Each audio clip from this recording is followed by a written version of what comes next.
Bismillahirrahmanirrahim. Alhamdulillahi rabbil alamin. Alhamdulillahi alladhi arsala rasulahu bil huda wa dinil haqq liyuzhirahu 'ala ad-dini kullihi wa kafa billahi shahida. Asyhadu an la ilaha illallah wahdahu la syarika lah wa ashhadu anna Muhammadan abduhu wa rasuluh. Allahumma salli wa sallim wa barik ala abdika wa rasulika Muhammad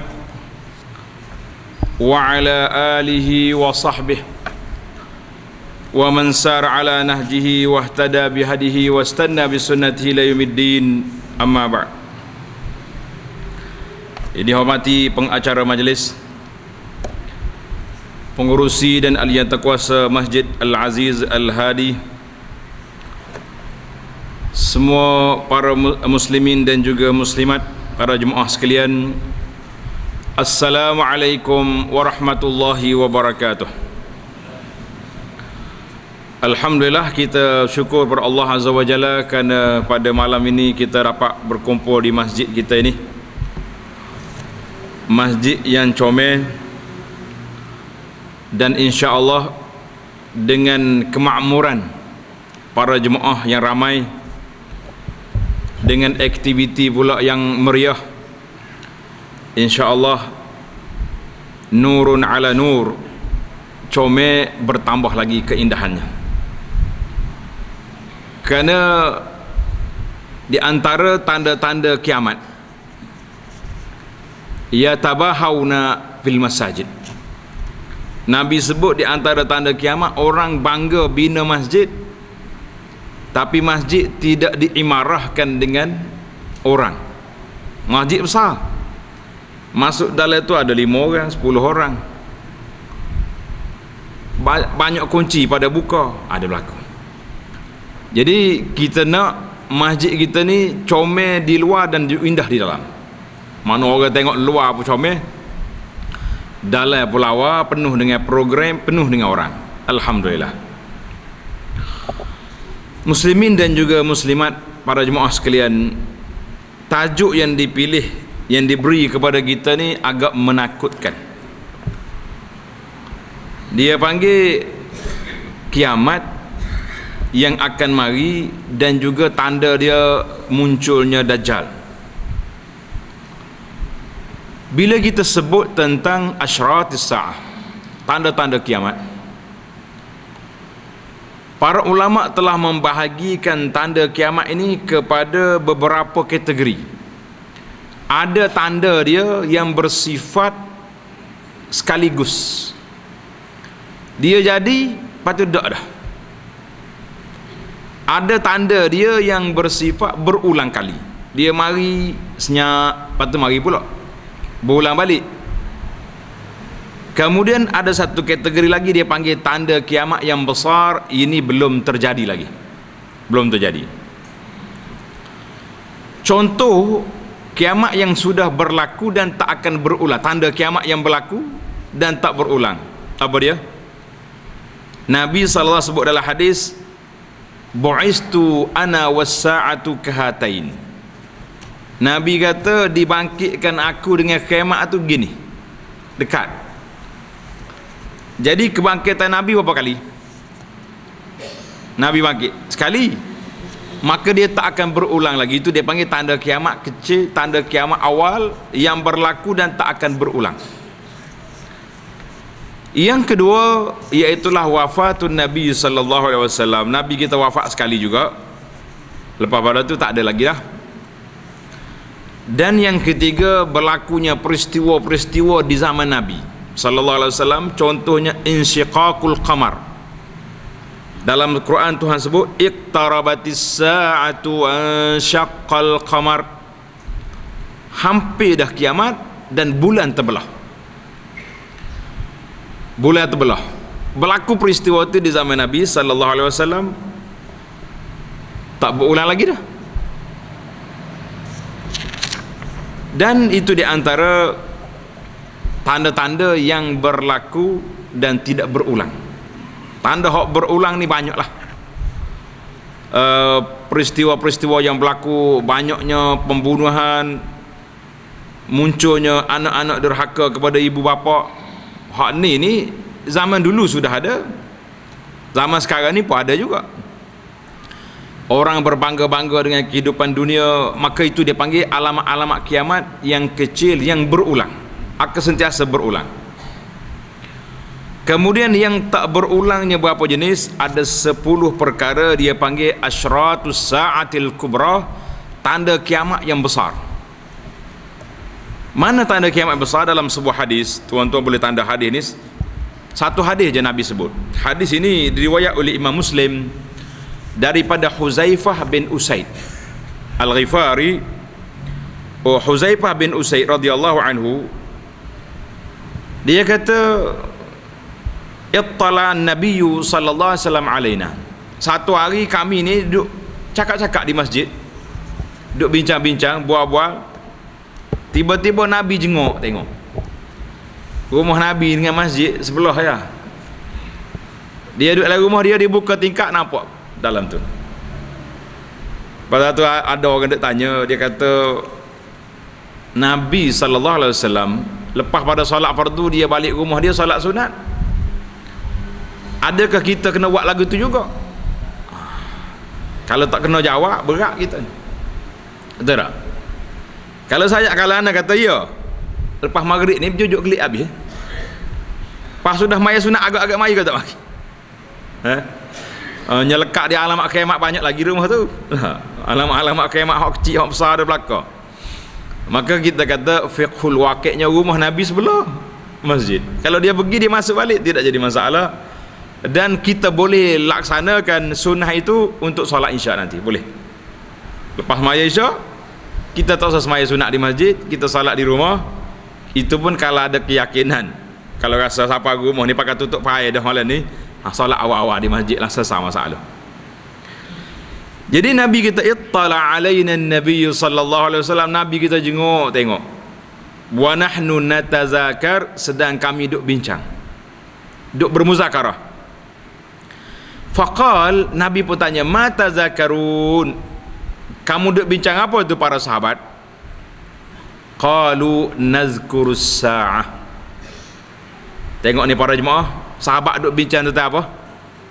Tentang kiamat. Kenapa kita ni kena banyak bincang tentang kiamat? Kadang-kadang timbul soalan ni, kita ni nak membina negara, nak membangunkan ummah. Orang lain naik projek kereta api laju je, tak? Kuala Lumpur Kota Baru boleh pergi dalam masa 40 minit, kita duk bincang nak naik basikal lagi. Tak. Perbincangan, kepentingan berbincang tentang kiamat kita akan sebut nanti beberapa sebab kepentingan. Sebab itu para sahabat radhiyallahu anhum hijrah dia duk bincang, natazakar nazkurus sa'ah, kami duk bincang tentang kiamat. Nabi sallallahu alaihi wasallam bagi tahu pada sahabat, qala innaha lan taquma. Nabi sallallahu alaihi wasallam bagi tahu pada para sahabat, kiamat tak akan berlaku hatta tarau qablaha 10 ayat, sehingga kamu tengok sebelum daripada kiamat ada 10 tanda. Maka kata para ulama, ini tanda-tanda kiamat yang besar, tanda kiamat yang besar. Bila berlaku ni, dia dalam hadis kata berlaku dia seperti mata rantai, macam tasbih. Mari satu, mari selalu. Hak 2, 3, 4, 10 berlaku kiamat. Tapi tanda kiamat kecil tak, dia lambat lagi. Daripada Nabi kita sallallahu alaihi wasallam dibangkitkan bila? 1400 tahun. 1400 berapa dah? 39 itu hijrah. Sebelum hijrah 12 tahun lebih. Jadi berapa? 1400 dekat dengan 1450 tahun dulu Nabi kita sudah dibangkitkan. Hari ini belum kiamat lagi, kan? Tanda yang pertama, ad-dukhan, keluarnya asap. Keluar asap, macam mana asap kita pun tak nak tengok lagi. Yang kedua, ad-dajjal. Mari dajjal. Dajjal ni syarrun yuntazar, kejahatan yang ditunggu-tunggu. Dajjal Yang ketiga, ad-dabbah. Apa dia dabbah? Binatang akan keluar dari perut bumi. Mengikut riwayat kata binatang ini keluar di Mekah. Ada setengah riwayat kata keluar di antara Safa dengan Marwah tu, Bukit Safa tu. Pasal tu hari ni orang duk marah ke kerajaan Arab Saudi ni, kata Saudi ni apa buat bangunan tinggi, duk korek Bukit Safa. Saya kata tak boleh marah. Kalau dia tak buat, lambat lagi nak kiamat. Kan Nabi kita salah sebut, waktu Jibril alaihissalam mari tanya dia, ya Rasulullah, mata sa'ah. Ingat ke cerita hadis Jibril yang panjang tu? Bila kiamat? Nabi jawab apa? Mal mas'ulu anha bi'a'lama minas sa'il. Orang yang ditanya bukan lebih tahu daripada yang bertanya. Aku tak tahu, mu tak tahu juga. Maka Jibril minta nyatakan amarat, tanda-tanda kiamat. Maka Nabi kata, hufatan uratan yatatawaluna fil bunyan.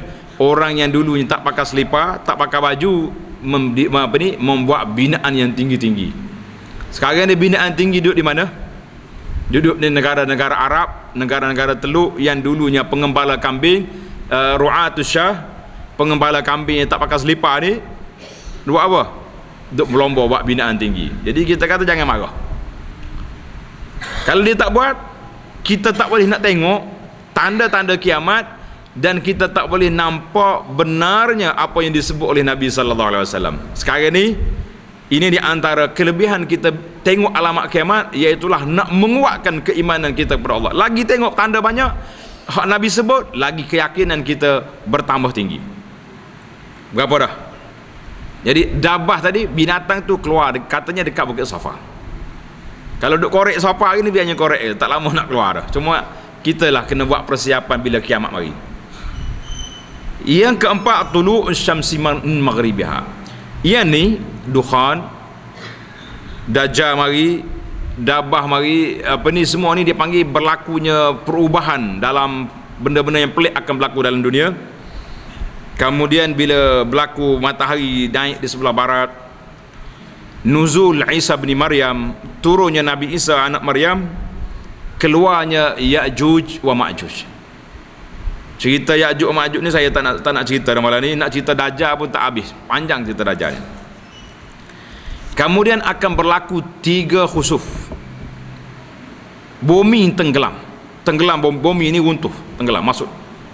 Satu di timur, satu di barat, dan satu lagi di Jaziratul Arab, di semenanjung tanah Arab. Maknanya bumi akan tenggelam. Tak berlaku lagi hari ni. Yang ke-10, akan keluar api daripada Yaman menghalau manusia ke arah Syam. Jadi bila berlaku 10 perkara ini, ketika itu berlakulah kiamat. Itu dia panggil tanda-tanda kiamat yang besar yang akan berlaku di akhir zaman. Maka para jemaah sekalian, bila kita kata untuk apa gak kita duk sebut tentang kiamat? Para sahabat tadi awal lagi duk bincang tentang nazkuru as-sa'ah, kita bincang tentang kiamat. Para jemaah yang ada pen, ada kalam boleh tanda. Yang pertama, tahqiqul iman bil ghaib. Bila kita bincang tentang kiamat ini, nak merealisasikan, nak pasakkan, mantapkan iman kita kepada beriman bendanya ghaib. Hari ni ada satu buku kalau nak tengok ni. Buku ni nama dia Nihayatul Alam, berakhirnya dunia ini.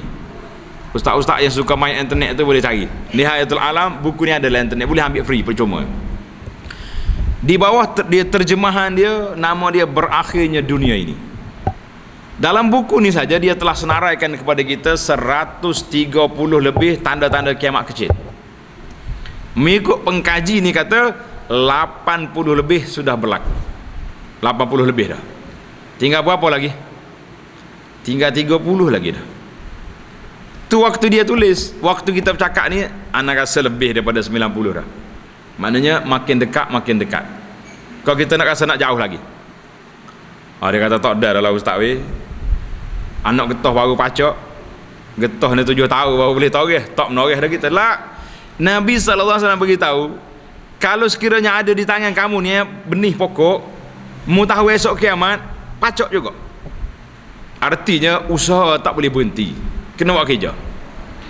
Jadi bila kita sebut tentang alamat kiamat, kita bincang tentang kiamat, para jemaah sekalian, bukan untuk suka-suka seronok.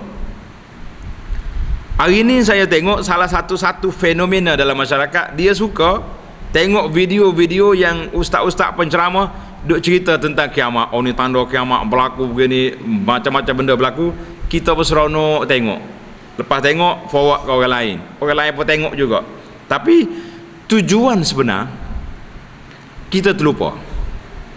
Matlamat sebenar iaitulah nak merealisasikan keimanan kita kepada Allah Azza wa Jalla. Mana dalil?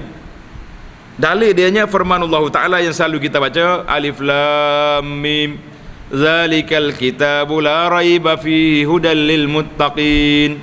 Sambung. Allazina yu'minuna bil ghaib. Sifat orang beriman iaitulah orang yang beriman dengan perkara yang gaib.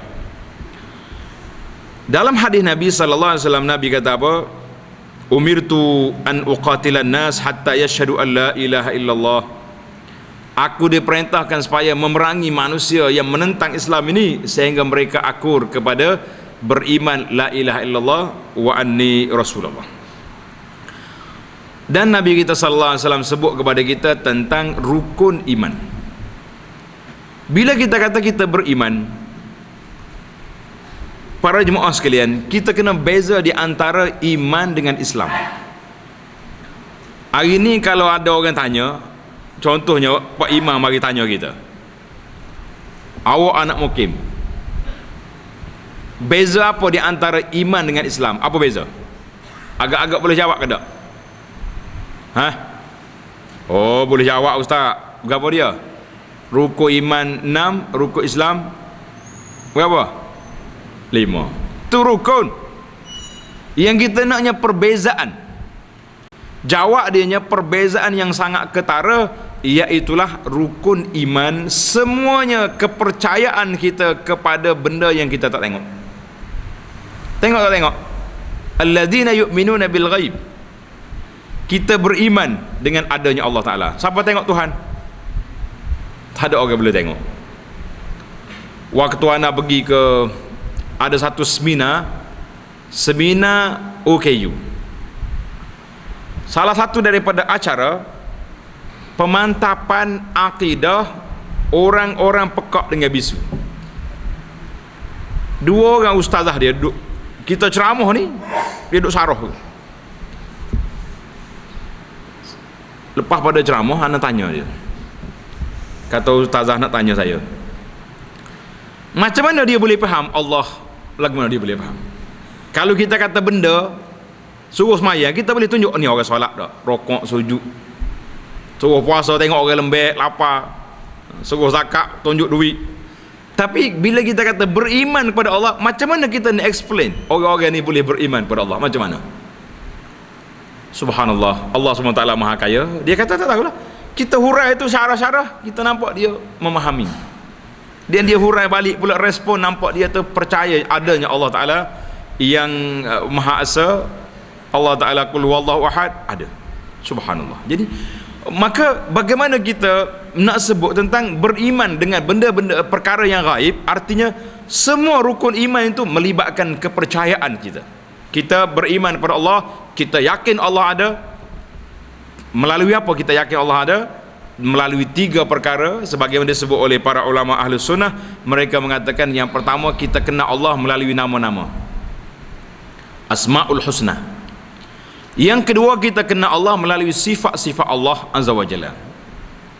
Yang ketiga, kita kenal Allah melalui tanda-tanda kekuasaan dia di atas muka dunia ni, makhluk. Kita tengok benda ni, ada Allah. Tanda kekuasaan Allah Azza wa Jalla. Benda-benda yang gaib, benda yang pelik, depan kata kita. Kemudian kita beriman kepada Rasul, kita tak jumpa dengan Nabi sallallahu alaihi wasallam. Kita beriman pada malaikat, tak pernah tengok malaikat. Beriman kepada hari akhirat lagi tak pernah tengok. Maka itu dia panggil kepercayaan. Jadi bila kepercayaan sudah terpasak dalam hati, bagaimana para jemaah sekalian, macam mana kita nak tunjuk kita beriman? Iaitulah dengan cara kita melakukan amal yang zahir melalui rukun Islam. Rukun Islam itu dipanggil rukun yang zahir. Zahir ke tidak? Bermula daripada mengucap 2 kalimah syahadah. Kalau orang ni mari, dia mari kat kita, saya masuk Islam, kita kata buat mengucap lah. Dia tak kata apa, hangguk. Kita sah tak sah Islam dia? Sah ke tidak? Dia bukan bisu. Kalau bisu dia ada tangan isyarat dia tu.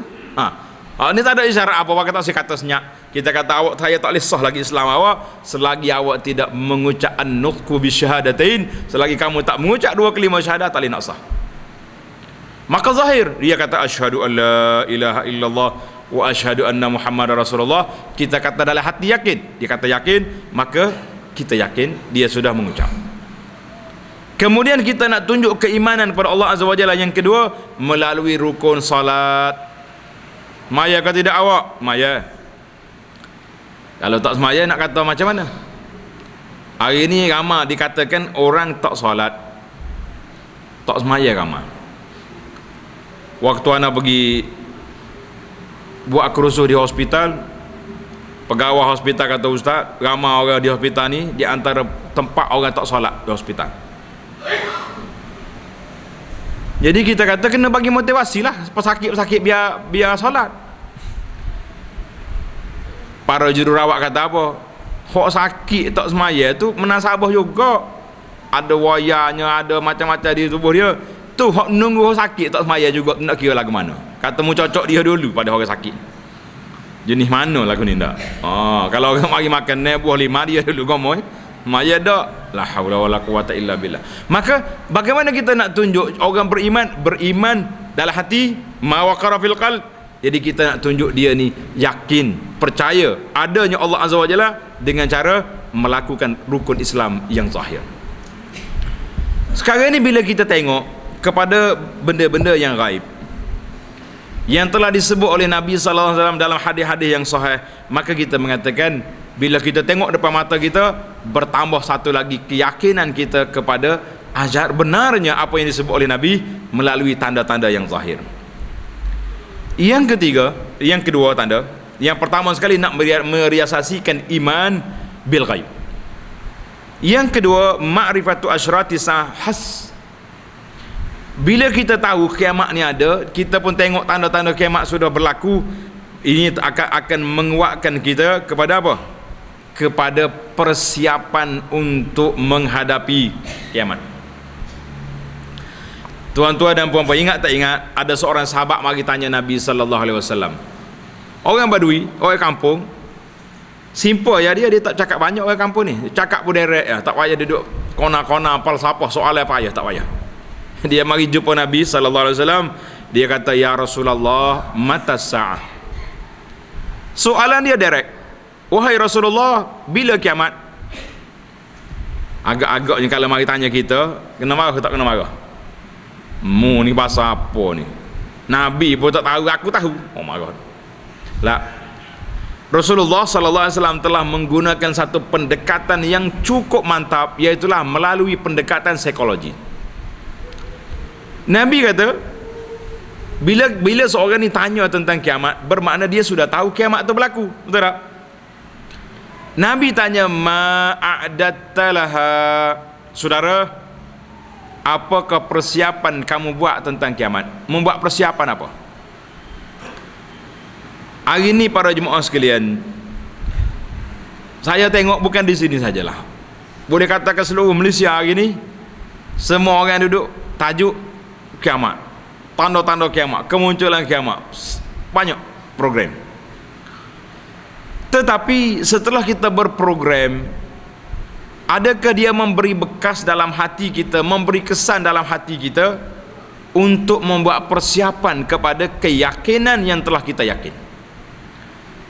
Maka ini yang saya nak tekankan kepada para jemaah sekalian melalui tajuk kita ini, yang kita nak fokuskan, iaitulah apa persiapan kita. Melalui tajuk kita ini, yang kita nak fokuskan, iaitulah apa persiapan kita. Bila kita tahu kiamat berlaku, tahu ke tak tahu? Semua orang tahu berlaku. Kata di ulama, bukan sakat tahu, tapi keyakinan itu diikuti dengan persiapan. Kalau setakat tahu, kita tanya orang tak semaya apa dia tahu kiamat? Mu tahu kiamat ada? Tahu. Patut tak semaya tu mana? Koho-koho. Koho-koho. Bila tak tahu, dah. Duk main koho-koho. Maka bila Nabi respon kepada soalan Badui tadi, Nabi kata ma'adatalha. Saudara, apakah persiapan yang telah awak buat? Mu buat persiapan apa? Kata di sahabat ni, ya Rasulullah, ma'adatulaha bikasrati salatin wala siyamin wala sadaqah. Saya tak buat persiapan banyak dengan solat-solat sunatnya, dengan sedekahnya, dengan puasanya. Dia mengaku betul lah. Tidak kata depan Nabi kat tunjuk warak, saya dah maya dah Rasulullah banyak dah ni, sedekah berkuat dah, puasa banyak lah. Dia kata tak banyak persiapan yang saya mampu buat.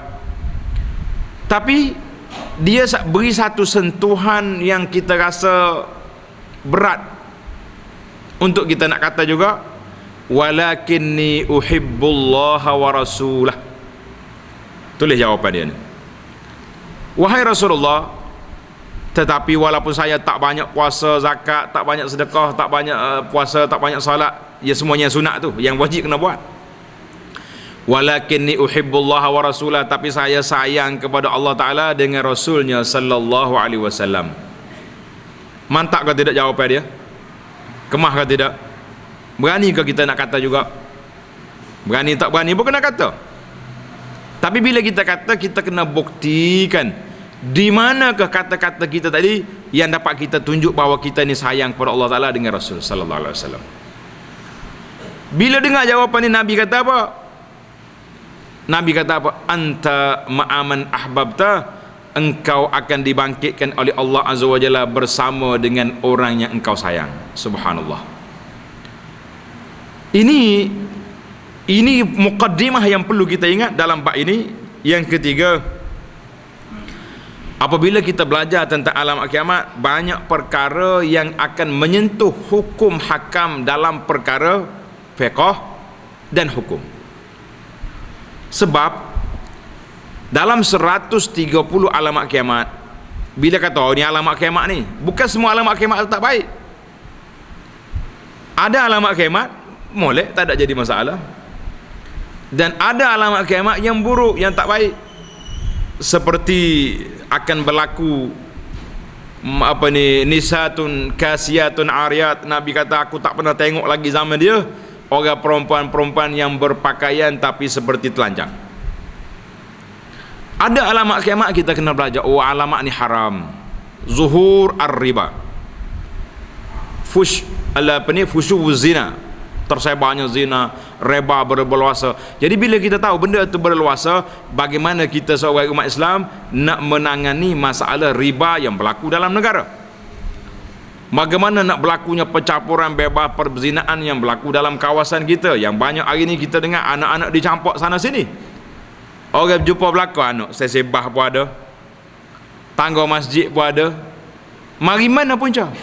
Jadi para ulama ijtimai dan juga ulama fiqhi terpaksa kena berbincang bahawa tanda-tanda ini sudah berat.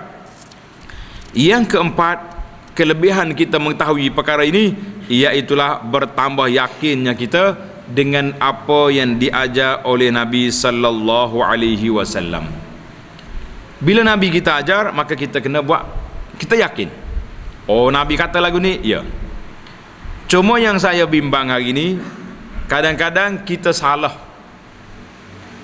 Hak Nabi tak kata, kata juga. Tersebarnya hadis-hadis palsu, itu bahaya. Walaupun kita nak suruh orang takut, tapi tak mungkin kita berbohong di atas nama Nabi sallallahu alaihi wasallam. Tak boleh. Ni orang duk sebar ni. Sekali orang ni terdedak aurat seorak rambut dia, orang laki-laki nampak berapa tahu dalam neraka tahu, duk sebar dalam internet. Tuan-tuan pun siapa dapat dah tak? Ana banyak dah tanya. Cerita pelik-pelik dalam internet ni, kadang-kadang orang kapun ni tahu, orang kapun ni tak tahu. Rupanya ustaz-ustaz ni lebih tahu ni sebab orang duk atas kita suruh ulas. Dia duk tanya suruh jawab, kata tak nak jawab juga kita pun. Banyak ke jalannya kau duk jawab internet, jadi kita ni jadi mufti internet lah pula. Hari-hari duk jawab. Ni ada satu buku baru keluar di negara Arab. Saya pun tak dapat lagi, dapat melalui Alamaya baru pun. Dia panggil buku PDF. Tajuk dia Adabut Ta'amul Ma'al Facebook. Keluar kitab dah. Masya Allah, tabarakallah, para ulama kita tak duk diam. Kemudian yang kelima, kita kena belajar bagaimana berinteraksi dengan hadis-hadis yang menyebut tentang alamat kiamat. Kadang-kadang masyarakat kita ni dia gopoh sangat. Bila sebut hadis ni, dia pun pasal lalu. Dia panggil, kita kadang-kadang tak kena pasang hadis, pergi letak lain. Tengok di apa yang berlaku, ada seorang penulis buku tulis kitab. Nama kitab dia Al-Masih Ad-Dajjal. Kitab tu, dalam buku ni dia kata apa? Imam Mahdi itu Saddam Hussein di Iraq tu. Siap dah, pasang siap dah. Dan tempat kita ni pun ada juga sebahagian orang duk pasang hadis-hadis alamat kiamat ni kepada orang-orang. Bila Presiden Amerika, nama berapa baru ni? Terus. Orang kapal dia panggil terus, ya mudah dah. Ni biasa sebut lagu tu dah. Nak sebut terang tak apa boleh makhraj. Bila pak cik ni isytihar nak pindah ibu negara Israel ke Palestin, bising tak bising kita? Bising dah. Mari pejuang-pejuang pula buat perhimpunan solidariti membina Palestin. Semangat. Tak berapa hari lepas pada tu keluar dah ulasan dalam internet bahawa orang Melayu yang akan membebaskan Baitul Maqdis. Kemah lalu. Buka hadis Fathu Baitul Maqdis juga, pasal tengok kawan ni ceramah sedap, penuh stadium. Ta'ala dah orang Melayu dah. Salahuddin Al-Ayyubi mari. Subhanallah.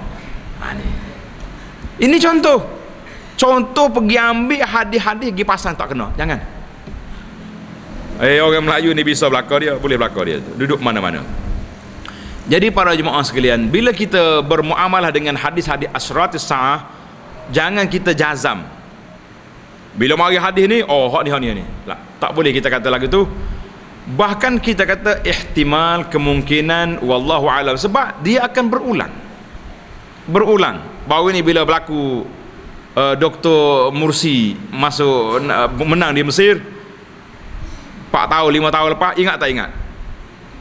Habis dah keluar hadis kelebihan Mesir. Keluar habis dah hadis Mesir. Habis pakai ustaz-ustaz kita dalam ceramah tu kat berapi. Boleh buka dalam YouTube, tengok balik zaman musim mereka dulu, baca hadis dah kelebihan Mesir. Maka saya yakin dan percaya dia ialah Al-Mursi. Dah tak ada setahun setengah pahlawan Al-Mursi, pahlawan hadis awak. Maka dalam berinteraksi kita dengan hadis asyratis sa'ah, kita perlu berhati-hati, jangan gopoh. Banyak lagi tafsir ulama tentang hadis ini. Jadi kita biarlah kita orang panggil bertimbang rasa, tak payahlah kita menjadi penganalisa yang kuat. Yang penting bagi kitanya, iaitu yang pertama sekali para jemaah, bila kita bincang tentang kiamat, kita kena tahu bahawa dunia ini akan berakhir melalui 2 cara. Tanda dunia ni berakhir dengan 2 cara. Yang pertama dia panggil secara individu. Kita akan berakhir bila? Tempoh dia apabila mati mari. Iza jaa al-maut, bila mari mati, itu dia panggil sudah kiamat dah orang tu.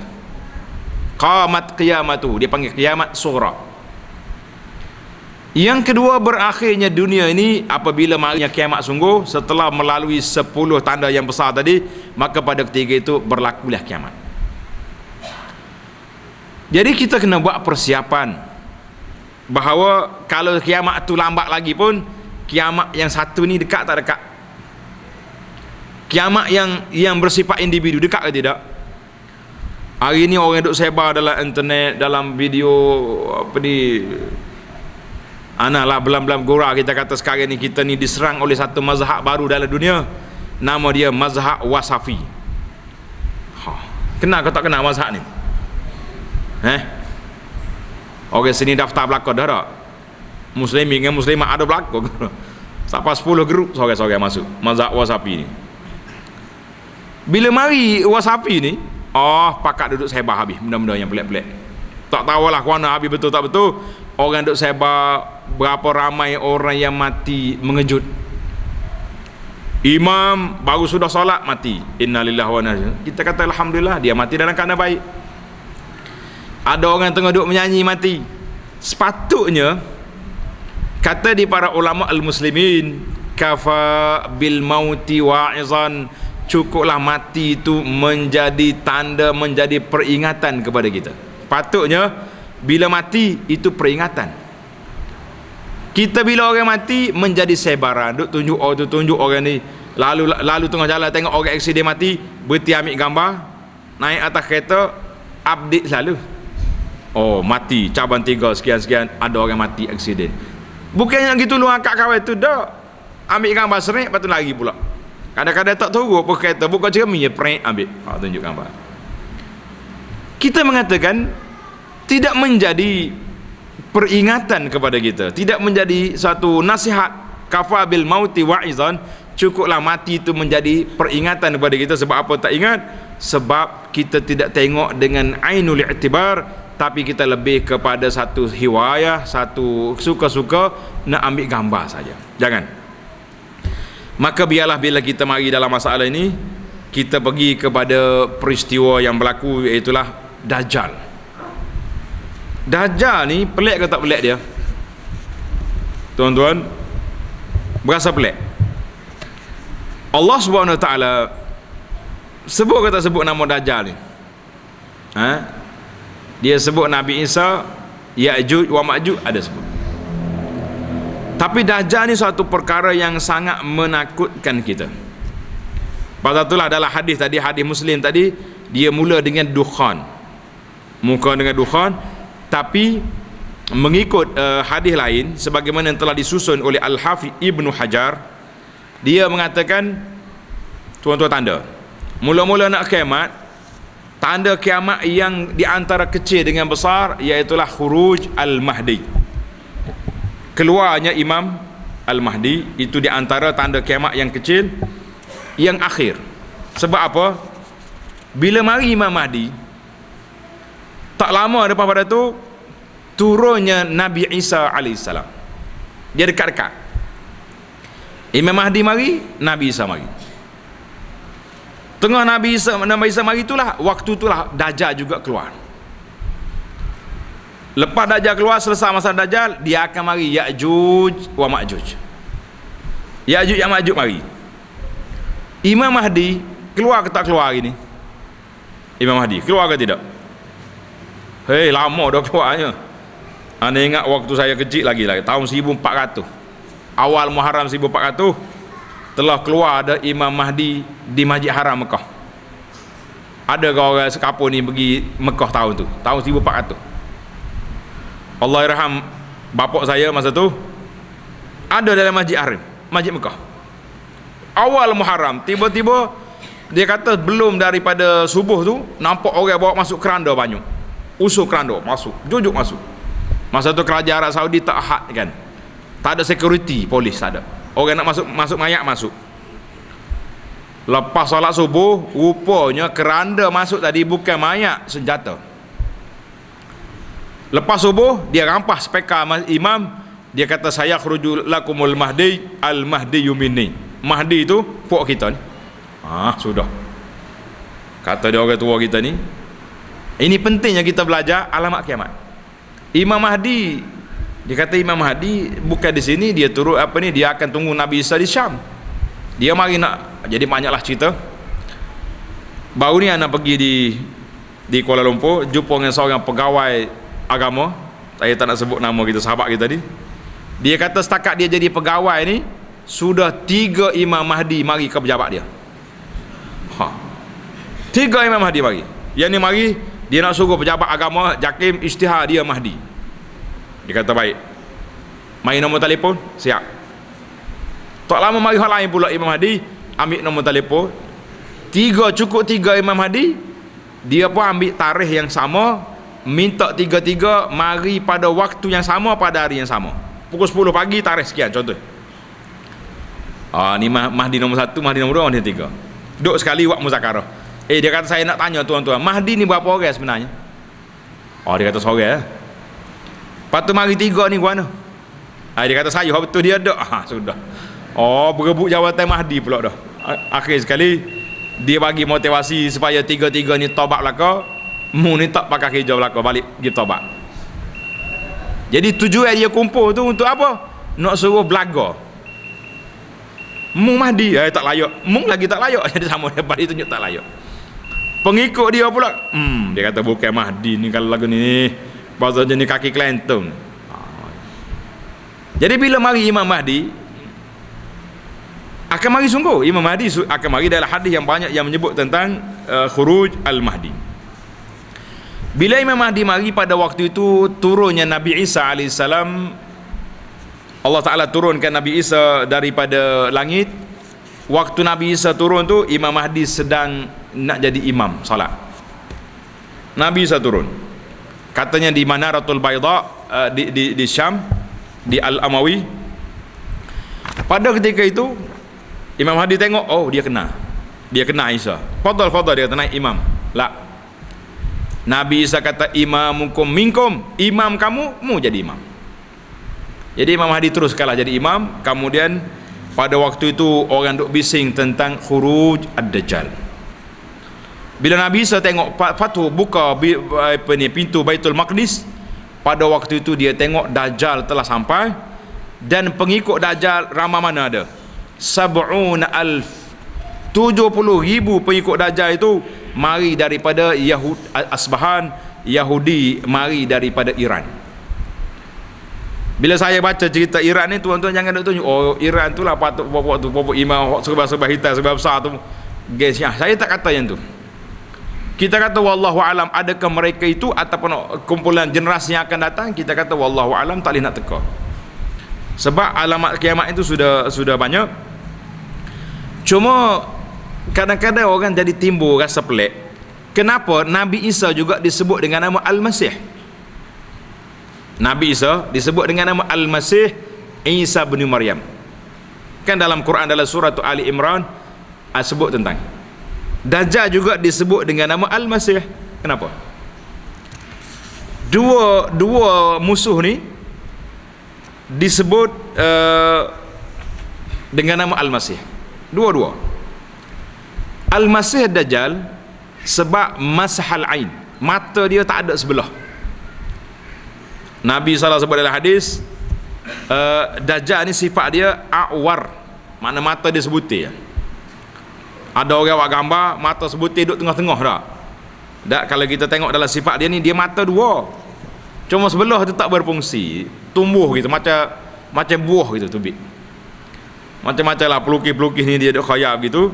Wa inna rabbakum laisa bi'awar, kata Nabi SAW. Itu nama Masih. Al-Masih tu maknanya mata dia sebiji. Nampaknya. Ada juga pendapat mengatakan sebab apa nama Masih, sebab dia mengembara kuat. Pagi ni duduk sini, petang kali dia boleh duduk di hujung dunia, berjalan laju. Masaha ayam sahul ard, boleh. Allahu Akbar. Jadi itu dipanggil Dajjal. Masih Isa bin Maryam, sebab apa nama dia Al-Masih?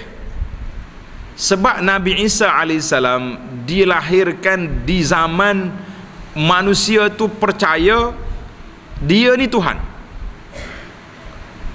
Bila dia percaya Nabi Isa ni Tuhan, maka Allah nak uji mereka dengan mukjizat-mukjizat yang nampak lebih daripada orang lain. Bila orang buta mari jumpa Nabi Musa, masaha, dia sapu mata, serai lasik, celek mata. Mari orang penyakit kulit ni, bertapur kulit bala dia panggil.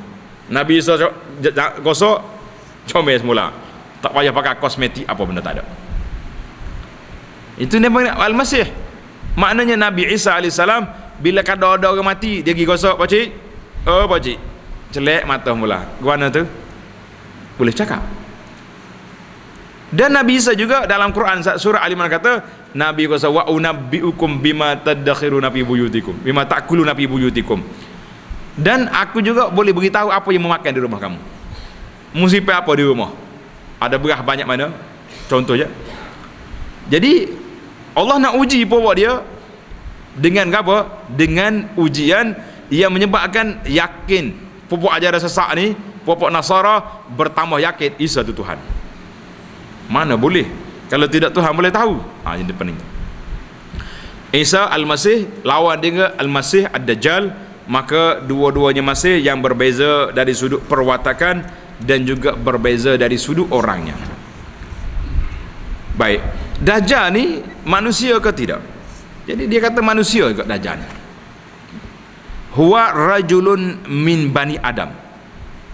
Kita duk make Dajjal lagu mana lah? Dajjal ni rajulun min bani Adam, dia ni termasuk laki-laki dari anak Adam. Ada katanya hadis Al-Jassasah, kan sahabat Nabi SAW yang naik perahu, naik bahtera perahu, dilambung oleh ombak sebulannya lambung di ombak, kemudian kapal dia ni berhenti di tengah-tengah pulau. Siapa di pulau ni? Dia kata dia jumpa dengan makhluk yang pelik, tak tahu bulu dia, ekor dengan kepala sama, pelik. Dia kata ada seorang pakcik duduk dalam tempat ni nak jumpa dengan kamu. Mereka pergi tengok, rupanya dia panggil, bila orang tanya dia kata Al-Jassasah. Orang tanya siapa mu ni? Dia kata Dajjal. Ini peristiwa-peristiwa ringkas lah, tuan-tuan boleh tengok nanti. Kemudian Dajjal ini pula dia bawa benda yang pelik. Dia bila dia berjalan, dia akan bawa benda-benda yang pelik. Kalau kita tengok Dajjal, wal'iyazubillah lah, kita minta selamat atau sudut jumpa dengan Dajjal lah, tak larak kita. Hei, tak usah kata Dajjal hok sungguh. Ni anak-anak cucu cicit Dajjal hok mari ni, pelik tak pelik? Ni sehari dua ni timbul isu baru pula. Dia kata boleh Dajjal dah, dia kata tu. Hok mati Korea baru ni kan. Pasal itulah bila Dajjal mari ni, Nabi kita sallallahu alaihi wasallam kata, siapa dia ramai pengikut Dajjal? Orang-orang perempuan. Waktu Dajjal mari, bapa suami kena ikat orang perempuan ni, takut lari pergi ikut Dajjal. Ni pun kalau mari penyanyi-penyanyi, pelakon-pelakon hak kuat, orang perempuan lompat naik atas mentah je main. Mana kalau pergi sekali gitu lelaki kita kena pergi semua. Khabar-khabar tak duk belah duk mana? Nuh. Duk lompat yang Korea atas mentah tu. Sudah kita. Jadi pengikut Dajjal ni mari daripada puak-puak orang-orang wanita yang mari, maka kita ni jangan takut. Tapi kita tu sudah pelik lah, macam-macam lah orang duk cerita Dajjal ni. Cuma dia makhluk yang pelik, dia boleh bawa benda-benda yang ajaib. Sebelum daripada keluarnya Dajjal ni ada beberapa tanda dulu. Dalam hadis kata pada masa tu qillatul Arab, jadi orang Arab dah mula sedikit, mana orang lain lebih menguasai dah, orang lain itu lebih menguasai, dan akan berlakunya malhamah, peperangan besar di antara orang Islam dengan orang-orang di Konstantin ni Istanbul. Akan berlaku peperangan lagi. Dulu sudah berperang. Bila kita pergi dulu di zaman Sultan Muhammad Al-Fatih. Tapi akan berlaku sekali lagi, dia panggil akan berlaku Fath Al-Konstantin. Bila Istanbul dapat diambil, hari ni pun Istanbul masih lagi dia panggil Timang Tara. Betul tak? Waktu anak pergi ke Istanbul 2 tahun lepas, waktu tu dekatnya hari merdeka dia, 29 hari bulan Mei tak silap dia, hari negara dia. Kita sampai dekat dengan medan tempat perhimpunan dia tu, tengok kereta kebal banyak. Ingat kena sambut hari merdeka ni, awak tayangnya kereta kebal. Rupanya kereta kebal dia tu kereta FRU. Hari tu ada sekumpulan pemuda-pemuda mabuk Turki ni nak buat demonstrasi, nak menuntut supaya Arab dibenarkan minum secara berluasa. Oh, ada juga lah gitu. Rupanya kaki mabuk. Nasib baiklah kita keluar daripada Istanbul, sampai di Madinah dapat khabar bahawa yang buat demonstrasi semalam tu geng-geng kaki mabuk. Nak minta ni bawa botol arak duduk situ. Allah kata nasib baiklah kita lepas. Jadi Konstantin hari ni masih lagi merdeka sikit-sikit. Banyak lagi masalah-masalah yang dihadapi oleh sahabat-sahabat kita di sana, tapi akan berlaku lagi. Kemudian pada saat itu sebelum keluarnya Dajjal akan inhibasul qatar wan naba, hujan tak turun. Kita akan tengok berlakunya kering, benda-benda yang kering ini akan berlaku bila mari Dajjal. Kebetulan pada waktu itu zaman dia sama dengan zaman Sayyidina Isa alaihi salam.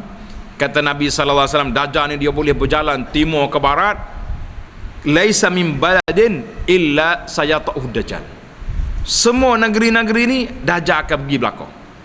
Saya tak tahulah Malaysia sampai ke tidak. Kita kata Nabi kata semua negeri akan pergi, akan masuk, illa Makkah wal Madinah. Yang dia tak boleh masuknya Mekah dengan Madinah. Bila Dajjal pergi dekat dengan Mekah, malaikat duk jaga.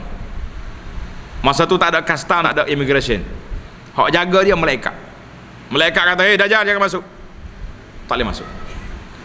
Dia pergi Madinah, tak boleh masuk juga.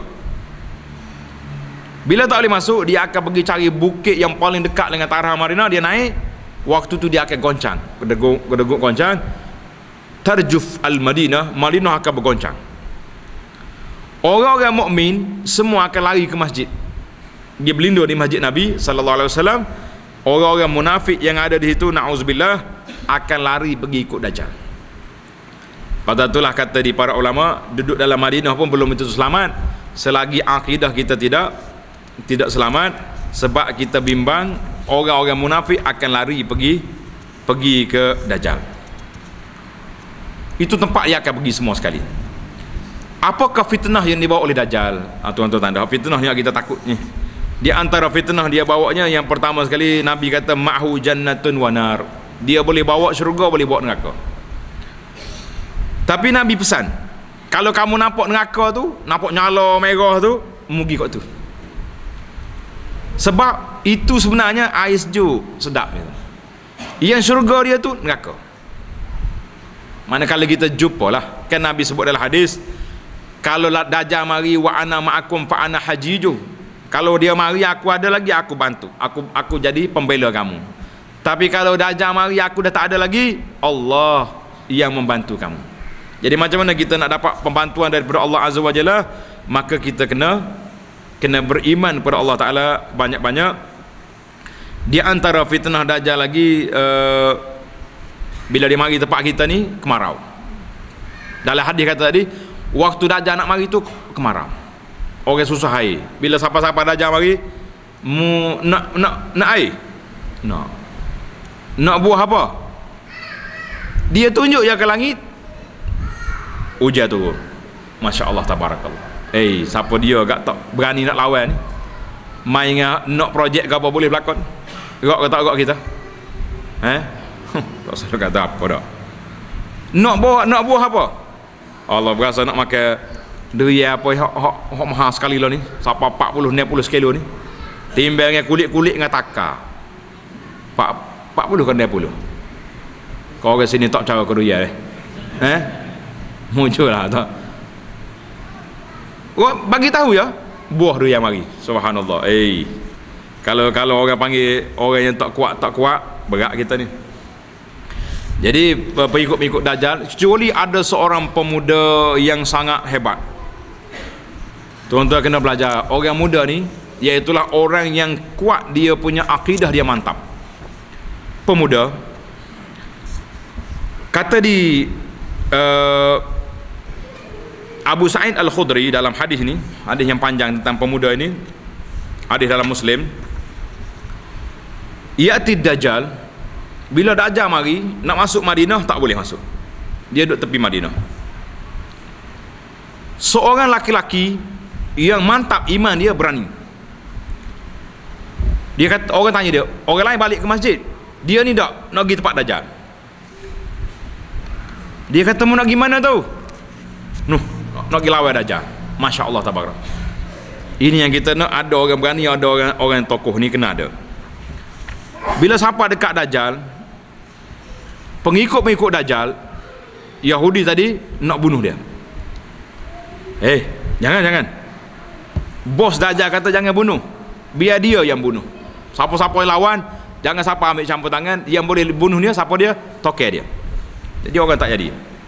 Orang ni pun bawa lah dia pergi jumpa Dajjal.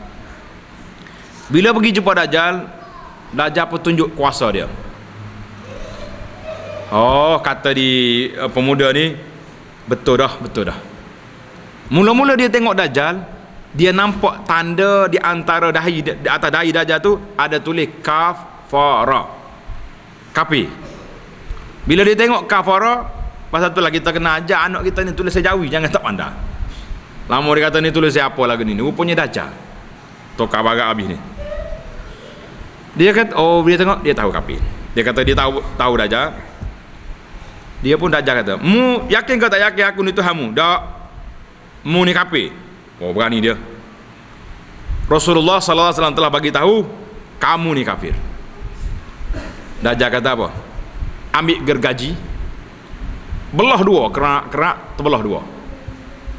Orang duduk tengok, mati dua budak ni. Bila mati, Dajjal pun sengih suka. Mati, belah dua, dia panggil balik, bangun. Bangun semula kawan tu, hidup balik. Dia bagi tahu pada pengikut dia, mu tak percaya lagi aku Tuhan. Pengikut-pengikut Dajjal ni, lagi mantap, Tuhan semua tidak awak. Pasal boleh bunuh orang, hidup balik. Dia pun tanya budak tu, tak percaya aku Tuhan? Budak kata, lagi yakin aku, mu ni Dajjal. Allahu Akbar, lagi mantap. Bila dia kata lagi tu, kali yang kedua, bila Dajjal nak bunuh dia kali yang kedua, tak mampu. Sebab apa tak mampu? Sebab apa? Dia kata dia dengar dah Nabi sallallahu alaihi wasallam beritahu, bila nak bunuh kali yang kedua, Allah Taala tak izinkan. Dia cuba nak bunuh pula, tak mampu. Jadi pengikut dia pun jadi pening. Tuhan lagu mana? Kaluh ke budak ni pula dah. Fala yastati.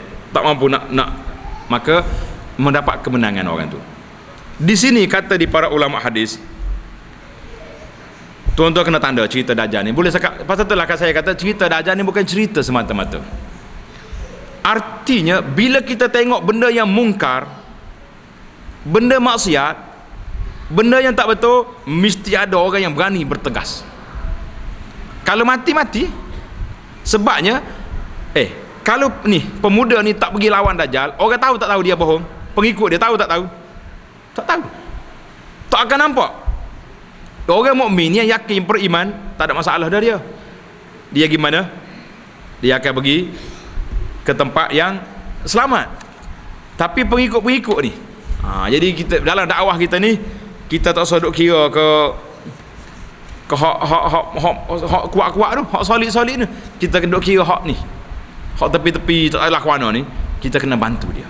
Jadi mesti ada orang yang bertegas menegakkan kebenaran, menyampaikan yang hak, biar masyarakat sedar, begini rupanya. Cuma berat jugalah pemuda ni, bukan sakat kena tampar, kena belah kepala. Jadi kita pun kalau kita nak menyatakan kebenaran, kita kena bersedialah. Orang akan kata kita macam-macam, orang awak tuduh kita macam-macam, tapi kebenaran itu mesti ditegak. Baik, kita tengok lama mana Dajjal berada di atas muka bumi, selama mana. Dalam hadis Muslim daripada Nawas bin Sam'an, qala sa'ala sahabatu Rasulullah. Sahabat tanya Nabi sallallahu alaihi wasallam, berapa lama Dajjal duduk atas dunia ni? Bila dia muncul tu berapa lama? Nabi kata arba'una yauman, 40 hari.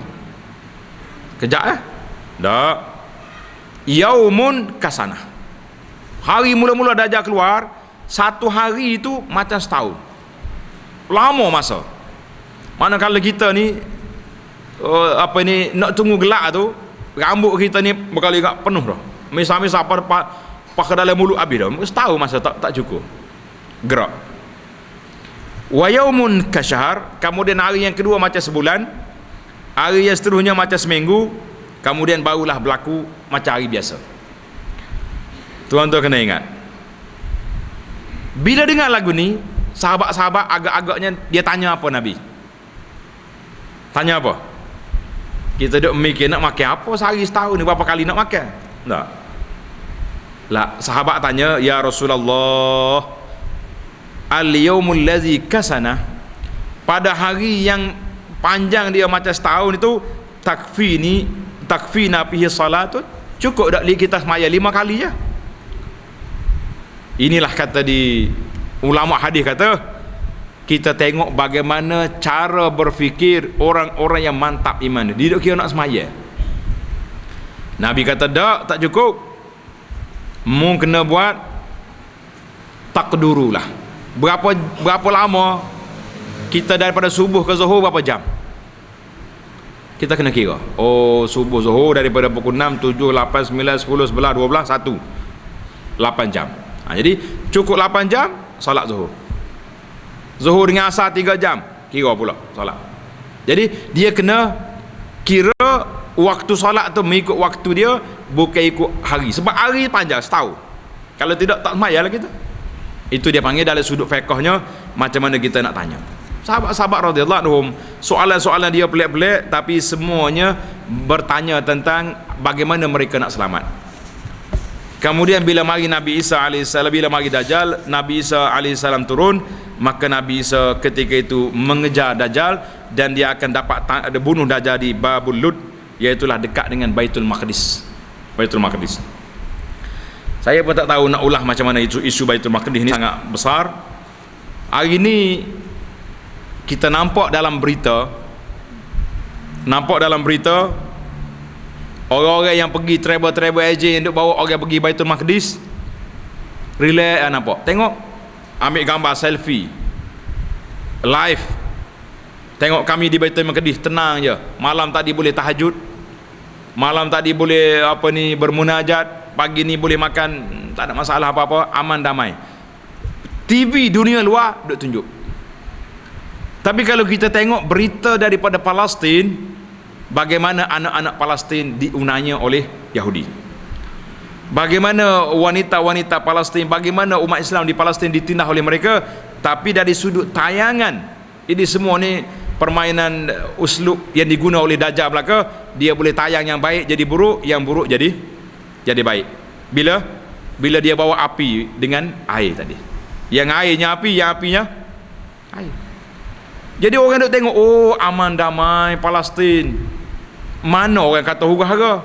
Tengok, yang nak pergi pula update dekat Facebook, Palestin, Baitul Maqdis aman damai. Tak usah duk sibuk-sibuk, tak usah duk solidariti, tak usah duk apa. Cara permainan. Ana sudah tanya beberapa sahabat yang bawa jemaah ke Palestin, kata kita nak masuk tu berapa seorang kena bayar? Ada yang masuk dah Palestin? $50 seorang visa nak masuk Palestin. $50 lebih kurang RM200 lebih seorang. Maknanya kalau sekali kita pergi satu bas 40 orang, 40 kali dengan 200 lebih, berapa boleh ke Yahudi? Kira mana ahli matematik toke-toke duk mana babia? 8,000. Makna tuan-tuan kena ingat, sekali kita pergi ke Palestin, bermakna kita telah beri kepada Israel visa dia. Visa kena bayar cash, bukan boleh bayar di border, di sempadan. Kena bayar dulu, siap-siap. Mau masuk tak masuk, beres dah visa. Mana 8,000 sudah masuk.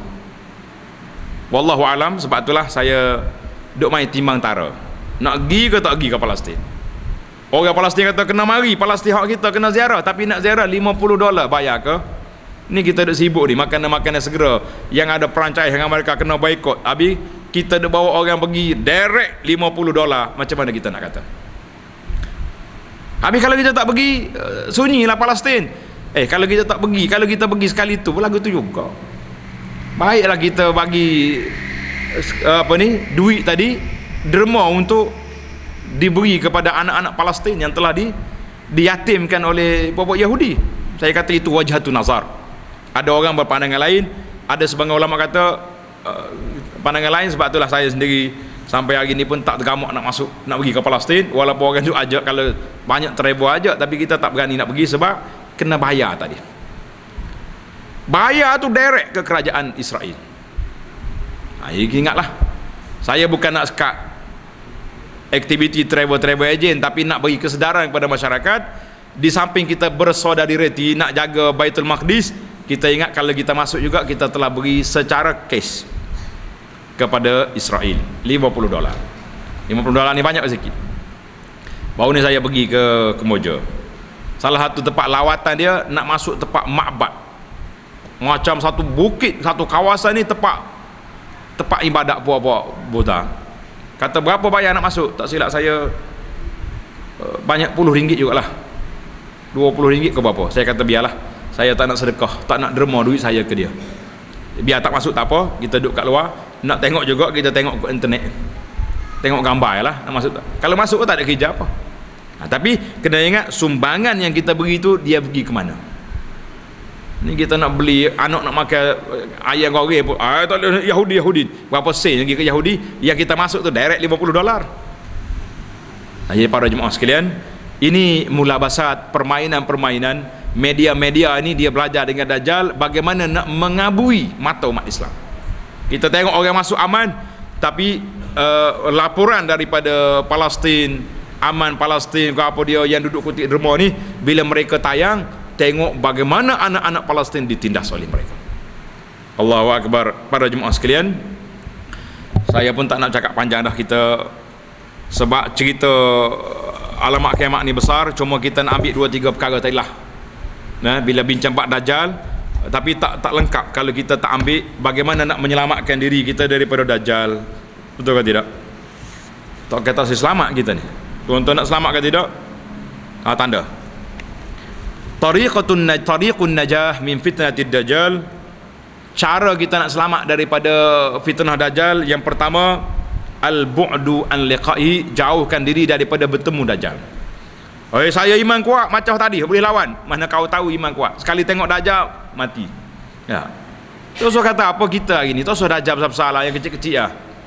Kadang-kadang kita ni nak cakap benda benar, tiba-tiba orang bagi sikit benda-benda, tak siapa hati nak kata tu. Kenda dah sikit bunyi, tidak slow dah sikit. Tu baru sikit. Lagu mana kalau projek ada jabui? Tak gerak. Baik, jangan jumpa awal-awal lagi. Jadi atas dunia ni pun, kalau ada nampak benda-benda yang orang bagi tu yang menyebabkan kita tak boleh nak bercakap baik, tak boleh nak bertegas membela Islam, jangan pergi dekat. Bahaya. Yang kedua, banyaklah al-istighatsatu billah, kita minta pertolongan Allah Azza wa Jalla, sebagaimana Nabi kita sallallahu alaihi wasallam ajar di akhir solat. Di akhir solat kita baca belaka doa ni. Kata, Allahumma inni a'udzubika min azabin nar wa min azabil qabri wa min fitnatil mahya wal mamat wa min fitnatil masihid dajjal. Baca tak aja di akhir salat kita.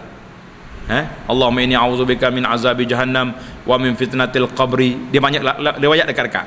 Wa min fitnatil mahya wal mamat wa min syarri fitnatil masihid dajjal. Ini doa hadis sahih. Nabi kita baca doa ni setiap kali salat, dekat nak salam dia baca doa. Kita kena baca, walaupun kita tak yakin Dajjal boleh jumpa dengan kita, tapi biarlah kita baca. Kalau tak jumpa dengan bapak Dajjal pun, kita bimbang anak-anak cucu Dajjal ni, halu-halu ni, duduk mai duduk ngosek kita ni, minta selamat. Itu yang kedua. Yang ketiga, tuan-tuan kena baca permulaan awal suratul Kahfi. Kata Nabi sallallahu alaihi wasallam, man hafiza 10 ayat min suratil Kahfi usima min fitnatid dajjal. Siapa dia ingat 10 ayat, alhamdulillahilladzi anzala ala 'abdihil kitaba wa lam yaj'al lahu 'iwaja, sampai kepada 10 ayat, boleh hafal tak boleh hafal? Takut dajjal? Kita ni takut nak pergi ke Mekah, takut kena kuman di Mekah, pergi cocok berapa cara. Ha? 150. Cocok. Pasal apa?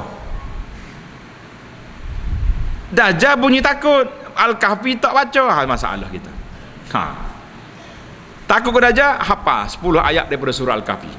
Amal hari ni surah 1 ayat, esok 1 ayat, 10 hari insya-Allah dapat. Ni tak semangat langsung ni, kena semangat sekali ni. Jangan nak main dah. Kata Nabi kata, siapa dia baca hafal 10 ayat ni, usima min fitnatid dajjal, diselamat daripada fitnah Dajjal. Hadis ni dalam Muslim, mana hadis yang sahih daripada Nawah bin Sam'an. Nabi kata, man adrakahu minkum, siapa dia jumpa dengan Dajjal, dia kena baca 10 ayat. Boleh jadi Dajjal pun tak nampak dia, ataupun apa sebab, Allah SWT yang mengetahui. Hadis itu hadis sahih. Ini di antara yang kita kena selamat Dajjal. Kalau bolehlah pada setiap hari Jumaat kita baca surah Al-Kahfi kamilatan. Dan ada juga yang kata kita kena pergi berlindung di haramain, 2 tanah haram. Kita kata tanah haram pun sekali Dajjal gocang, kalau iman tak kuat lari juga. Tak semestinya. Yang besar sekali at-tasalluh bil ilmi syar'i. Kita bentengkan tubuh kita ni dengan iman kepada Allah Azza wa Jalla, dengan ilmu tentang iman dan juga bagaimana nak menyelamatkan daripada Dajjal. Insya-Allah mudah-mudahan kita selamat. Untuk kajian kepada alamat kiamat ni, tuan-tuan cari dalam YouTube, tengok dalam YouTube Abu Anas Madani ataupun Dar Taibah channel. Tajuk dia berakhirnya dunia ini. Ada berapa puluh kuliah ana baca kitab ni daripada awal sampai akhir. Alamat kiamat kecil yang besarnya kita baca semua. Tuan-tuan boleh dengar duduk dalam kereta sambil-sambil jalan, oh alamat kiamat begini-begini. Mudah-mudahan kita tidak termasuk di kalangan alamat kiamat. Kita tak jadi alamat. Orang tengok kita, orang ingat ke kiamat lalu. Berat kita dah.